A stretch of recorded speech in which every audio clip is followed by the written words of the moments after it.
Hey, late starters, it's your host, Andrea Vall. And in today's Top Takeaways episode, I'm going to dive a little bit deeper into making a major diet change, just like Tom Petty did in episode 28. We're going to talk about how you make a change when it's not a life or death situation like it was for Tom's wife. I think what it comes down to is identifying habit loops and triggers and responses you have in your daily life. Hello, dreamers. Welcome to the Late Starters Club, giving you the inspiration, mindset, and tools you need to start something midlife and beyond. Remember, it's never too late to follow your dreams. If you haven't listened to Tom's episode yet, I highly recommend you do so. It's an inspirational story about how he and his wife overcame some major health challenges by addressing the situation with diet. In their case, it was a little bit easier to make that change because it was a matter, literally, of life and death.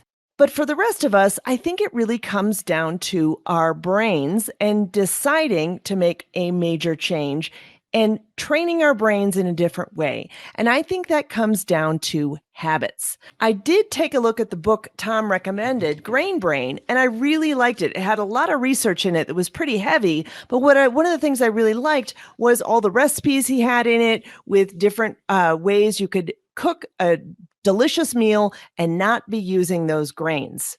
And I know as a bread lover, this can be challenging. Bread. Oh, I love you, bread. One of the changes I'm going to be making is to really be conscious of the grains I'm eating. And you don't necessarily have to flip a switch right away. You can make small changes, like maybe not eating the whole loaf. I think diving into the research can definitely be motivating, but I think it really comes down to a mental game and the habits you create. One of the books that I really recommend is from my friend Una Duncan called Healthy as Fuck. And it really dives into the habits you need to get lean, stay healthy, and kick ass at life. Who doesn't want that, right? One of the things that Una talks about in her book is the habit loop. And that is where you have a trigger, then that leads to a behavior, and then you get a reward from that behavior. So an example of this might be you're feeling a little stressed after work.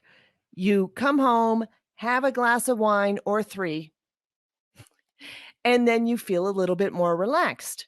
Well, what Una dives into is really identifying those triggers and seeing what causes that, and then seeing if you can find a better reward that will get you to the same place.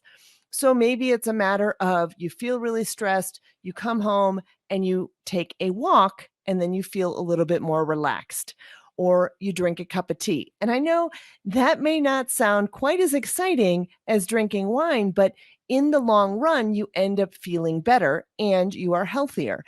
And it leads to less calories, obviously. And just like Tom said in his interview, at first it's work and then it becomes natural. It's really difficult when we have this culture of overeating, over drinking, maybe not exercising as well, and peer pressure to go out and have fun. And that includes probably all of those things. The other thing that I think that is important is really identifying as a person who is healthy and is taking care of their health. Because I think that when you do that, it becomes a no-brainer to say no to some of the things that aren't as healthy. And like I said, some of these things might be just about starting small. So maybe you don't have that big chocolate cake after dinner. Maybe you have just a square of chocolate and you think of a way to distract yourself. And in Una's book, she really does dive into a lot of the ways to get out of that mental loop and get into more healthy habits. And when you start practicing these things, it becomes easier and easier. Hope that was helpful, and make sure you grab the free guide, Top Tools for Late Starters, on the website at latestartersclub.com. And let's turn dreaming into doing.